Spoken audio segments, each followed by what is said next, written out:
Hello, hello. I am Kat Garcia, and this is, Dr. Emerald, Doctor of Chiropractic. and we are painting wellness. And today we are going to talk about water, so H2O, and how it affects our mental, emotional, and physical states. Yeah, this is one for me that if you are a practice member of mine, I've talked to you about this. I'm always asking, how much water are you drinking? And my favorite response, it's like a callback. I'm like, how much water are you drinking? They're like, a lot. I'm like, what does that mean? They're like, yes. So the big thing around water is for a lot of people, they can be feeling tired, dizzy, maybe confused, brain fog. And those are like certainly some signs that we can exhibit that we're maybe a bit dehydrated. And that leads into us then like feeling like we're not ourselves, we're not able to participate in the things that we want to participate, which then leads into, oh my gosh, I'm not getting to live the life that I want to live because I'm not able to be fully present. I'm not able to do these fun things or the things that I would like to be doing or being more active in them. And I can say, well, before we started recording, we were discussing like what are ways that we have kind of fallen into this trap or have felt dehydrated because they kind of show up in sneaky ways. I feel like I've never heard anyone being like, I'm never drinking water and I want to be this way. It just is like, oh yeah, I am dehydrated or I haven't had much water. What are some of the, like, is there like common ways for you that you're like, oh yeah, that's my way of getting dehydrated? Yeah. So I I work talking to people all day, and I just don't have a lot of time between clients. And Hope had taken a vacation day. Hope is my amazing assistant, and she usually is really good about keeping me hydrated because if not I won't drink water. And so she'll run and she'll check my cup, and so on her vacation day it was a no-go for me. I try to be good about it, but I'm just not as good as I should. Well, don't shit on yourself though. I know, but when it comes to water, I better should than not, because we need to, especially here in Arizona. And so I struggle if making time to go between clients and drinking water. But what I have found is I need to have a very specific container, right? So I was telling you, if it's a bottle of water, I need to have a bottle of water. I take the lid off. I don't like that sucky stuff. I'm not into sippy cups. But if it's a regular cup, I need to have a straw. If not, I won't drink out of it. And so I know it sounds really complex for water, but we all have to find what works for us. And for me, I'll be dehydrated if I don't have those things in place. And I always find myself dehydrated in the winter. Yeah. Because it's not hot.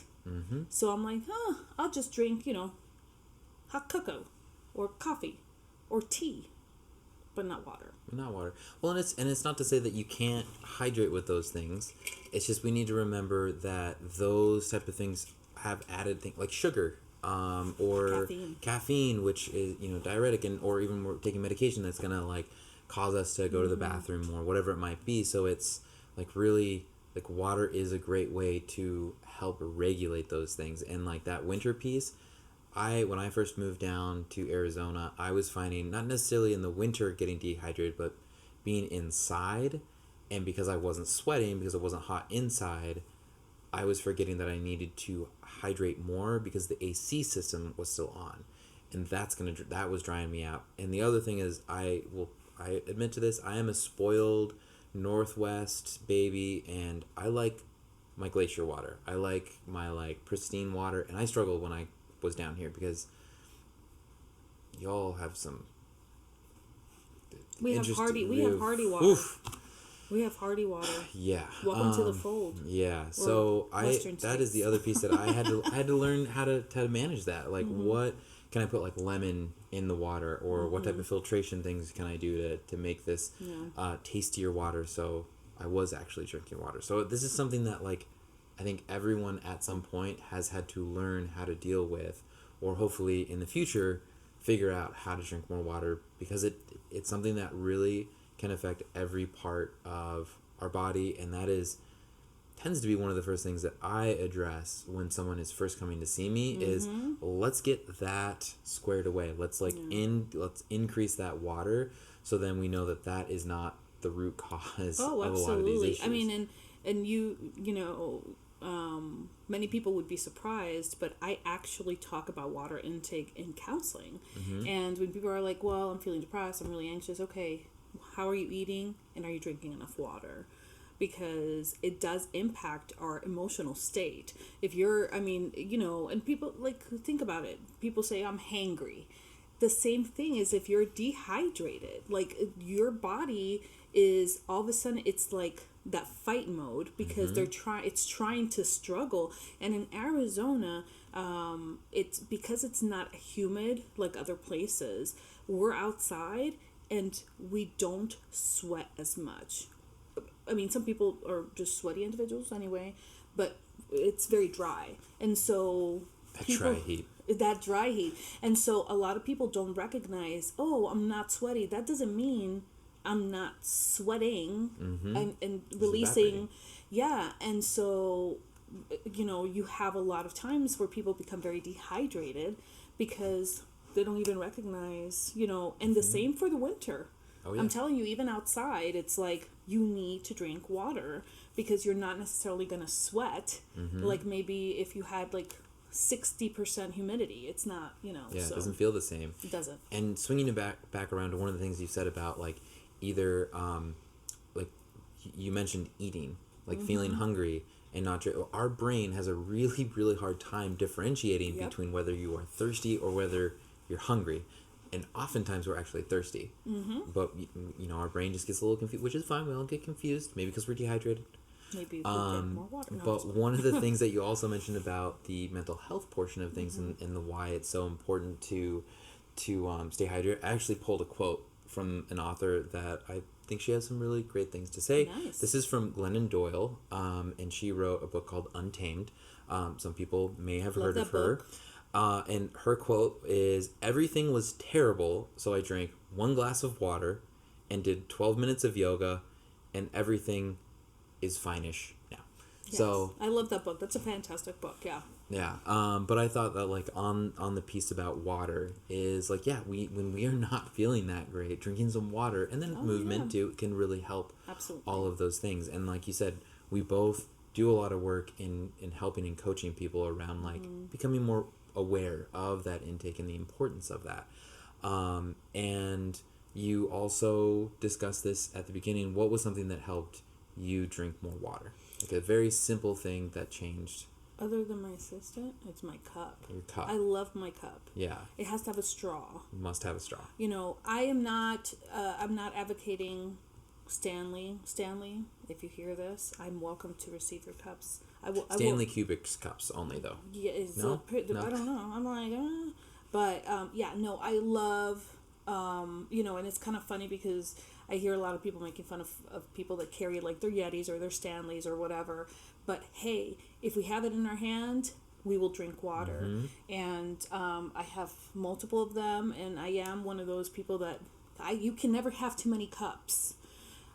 Because you could have one in your car and you can have one in the office and, you know, whatever.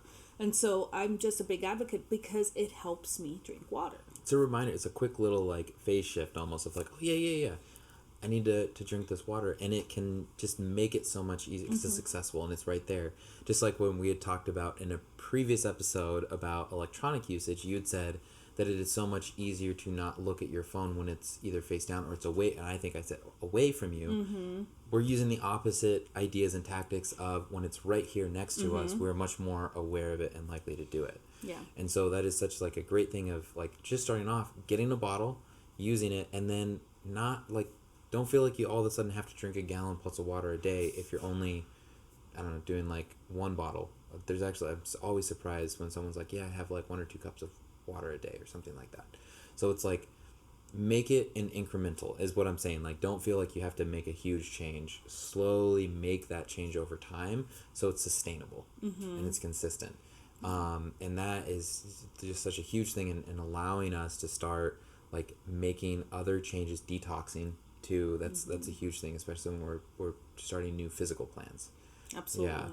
Absolutely. So like when we are starting to do that, some of the things that we can start to see ourselves getting better at is better, quote unquote, is like we maybe not feeling so dizzy, right? Or if you are feeling sluggish or tired, that is a huge one. Is that when we are dehydrated, our chemicals and our minerals in our body actually become out of balance, and so our brain, our nervous system isn't able to communicate as effectively. Headaches. I mean, Oh. that's a huge one. Yeah. Like, I have a headache. Well, how much water have you had? I had a Coke. Okay, well, that's not water. Like, you need to hydrate. So, headache's a big one That that is a I big see one. a lot. Yeah. Yeah, and that it can be a tricky thing as well when we're thinking about like more like, oh, I'm drinking liquids to hydrate, which like liquids, yes, to be fair, you are hydrating. We just also have to remember of like what are those extra things in there. So their sports drinks are a big thing that I know people like to hydrate with. But if we kind of take a step back and think about, well, our body is already out of balance, and then we're putting usually a whole bunch of sugar into our bodies, that can really continue to throw the system out of balance. Sometimes it's better than nothing, but it's just also recognizing that some things are better than others, and to be aware and be proactive in the choices that we're making. Yeah. And I think I read somewhere that our brain is about like 73% water or something like that, and don't quote me on that, I don't know, but I had read somewhere that. But think about it, we have so much water in our body. Yeah. So of course, if we are dehydrated, then our brain becomes like a little, like a raisin, right? That's where we feel sluggish and confused. I mean, think about when you find people in the desert here, when there's hikers and they have no water, what is the first thing? They're confused. Yep. They're completely dehydrated. So we do get a lot of physical effects. Muscle cramps. It's a huge one. Yeah, those are always like the thing where it's like, I'm feeling very tight. I get muscle spasm, or I wake up in the middle of the night having the Charlie. Oh man, that is like, That this sucks, like yeah. no, it's a real fear of waking up in the middle of the night with a leg cramp, because for me it's like the worst. But it is sometimes when we're looking at ways to improve our health, look at the simple things first, and but like it isn't always as easy as it might, because it is like, oh, just drink more water, right? But it's changing our habits to put those things in front of us so we are drinking more water, because we're going to see this. If that is my number one health recommendation for people, is drink more water, so then we are able to be more present, we're able to be more focused, not having those headaches, not having those muscle cramps. And if we're not being proactive in those ways, I know for many of us, we kind of can recognize the big concerns around dehydration, right? It's, as you said, the muscle cramps, the headaches, for some people like seizures or fainting, right? But what about if we're just kind of slightly dehydrated all the time? Yeah. Well, and if you're feeling thirsty, you're already dehydrated. And that's like for those of us that maybe are on a lot of conference calls or with patients, and we're talking and things like that. I mean, that stuff, I feel like for some reason I feel like people associate being dehydrated with somebody that's really active. Like, I'm exercising or I'm doing all these things, but you can actually be sitting in an office and become dehydrated. And I think one of the things that I want a little caveat is there are medical conditions that are do not allow for large amounts of water intake. And so it's really, really important that, that you're always checking, with your doctor if you have some conditions, because excess amount of water can also ruin your electrolyte balance. So we're not saying drink 17 gallons of water, that's dangerous, but we are saying stay hydrated. Yeah, especially when this episode is going to be coming out. It's going to be the summer here in Arizona. It's very hot, right? Very 112, I think. Is it today? I don't know. Yeah, so but to that point of like not drinking too much water, and with that too is, I think it's easy to get this idea of like, oh, I just need to drink a gallon a day or whatever. And so I've seen this before where people will drink a gallon at once. And not a great idea. And so the body is really smart, and it's going to get this intake of water, and what it's going to do is it's just going to flush it, and you're going to pee it right out. And so that's the other piece, is it's not just about how much you're drinking it, but it's the consistency throughout the day. And so like you having your water bottle and you're sipping on it throughout the day is a great plan, because you're staying hydrated throughout, and your body isn't just flushing it out immediately. Yeah, and I don't know about you, but I feel very proud of myself when I pee clear. Like I'm like, you go hydrated, queen. Like I'm just like, I'm excited. Yeah. That's it, and don't y'all, roll your eyes at me, people, because I know y'all say it. You're like, yes, I'm hydrated. Yeah, I loved there's on a website, they have a whole community. What do they call themselves? Hydro homies or something like that. And that is what it is dedicated to, is water intake and like just the superiority of water or whatever. But I think it is really exciting for me on my side of things. It was like, yes, thank you. Because it just feels like, you're doing your part for your body. I mean, I feel like if I'm not hydrated, I'm like, gosh, I let myself down today. Like, I really do feel that because I feel like hydration is so important. As you said, we are mostly water, like 60 to 80% water.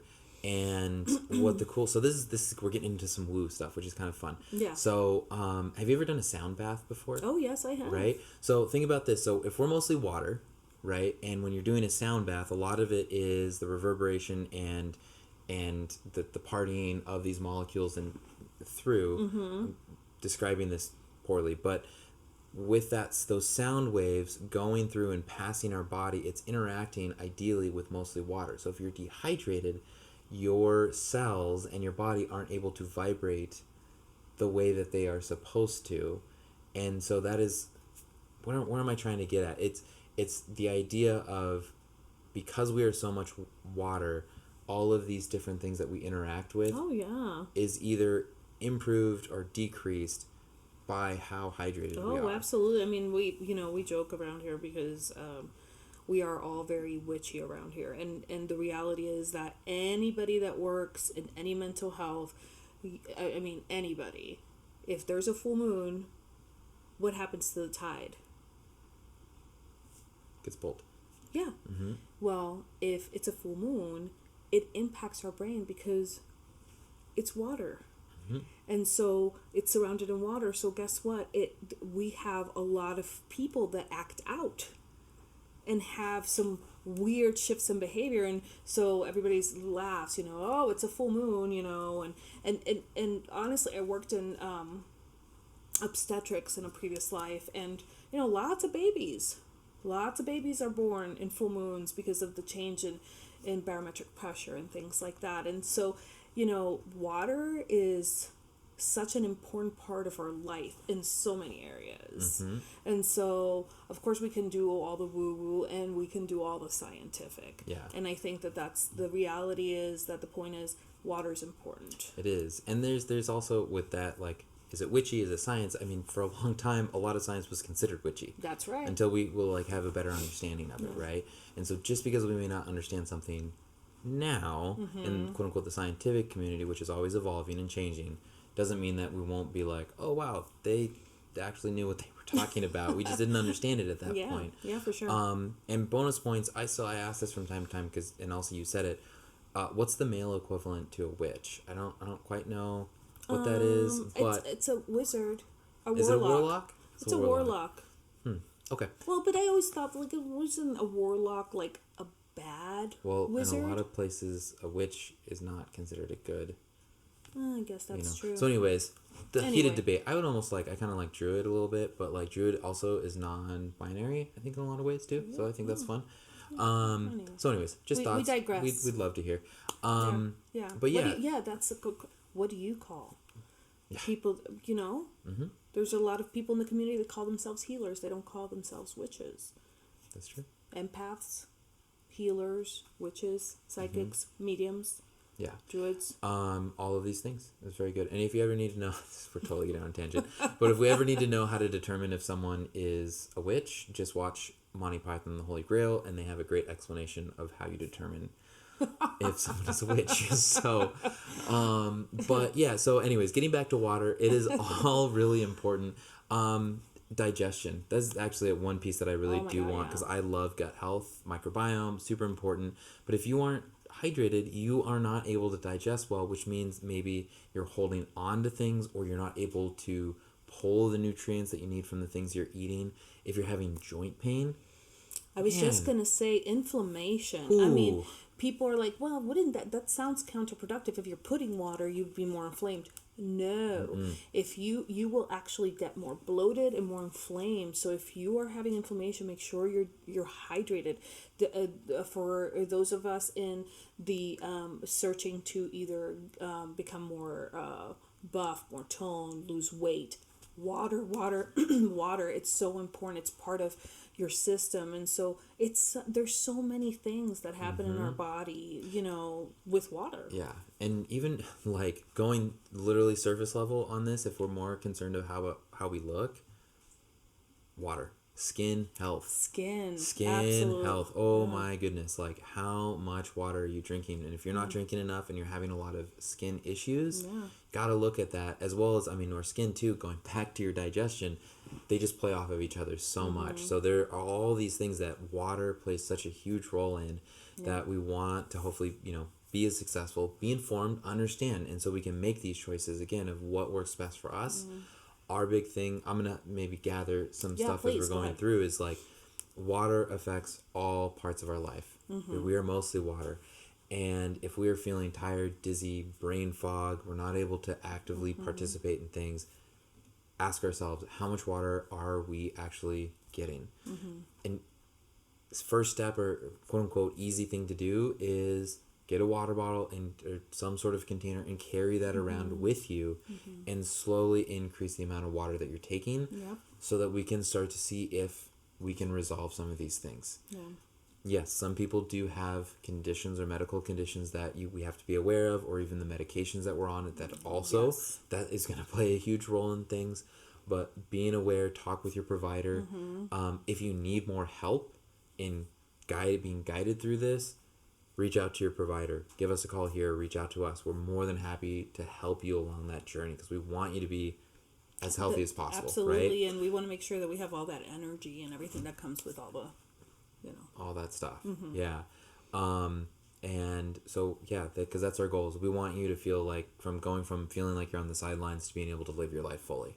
Absolutely. And living how you want to live. Absolutely. So I know that this was ideally, maybe this is I'm not sure what type of, this is an informational episode, but like one for me at least is such a near and dear thing that I think as providers in Arizona, it's almost like a PSA. Oh my gosh, yeah. Please make sure that you're hydrated. And throughout the nation, it's hot. I believe July 4th, I saw something that said it was the hottest day on Earth since 1946 or something like that. I don't even know, but the reality is that it's hot out there, and we just want everybody to be healthy and hydrated and have a really, really healthy summer. So yeah, I love it.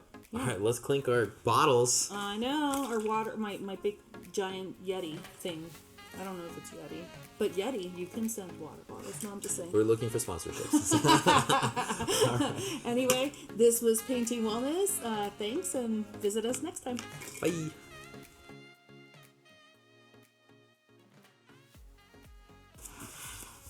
I need to get comfortable. Have you seen Charlie? In the chocolate factory? No. The mini horse across the way. I just call him Charlie. You said Charlie like he's gonna know who Charlie is if you say that. He's like the miniature horse back there. Did Charlie tell you that's their name? No, I named him that. Oh. I mean, if I told you the horse told me, that we'd have a different conversation. No, I'd ask, can I have some? I know. So he's a type.